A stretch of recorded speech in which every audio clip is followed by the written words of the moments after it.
இன்னாருன்னு சொன்னால் புரியுமா?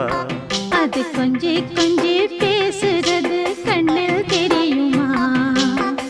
உலகே அழிஞ்சாலும் உன் உருவம் அழியாதே, உயிரே பிரிஞ்சாலும் உறவேதும் பிரியாதே. உண்ணாமல் உறங்காமல் உன்னால் தவிக்கும் பொண்ணு மணியின் நெஞ்சுக்குள்ளே இன்னாருன்னு சொன்னால் புரியுமா? அது கொஞ்சி கொஞ்சி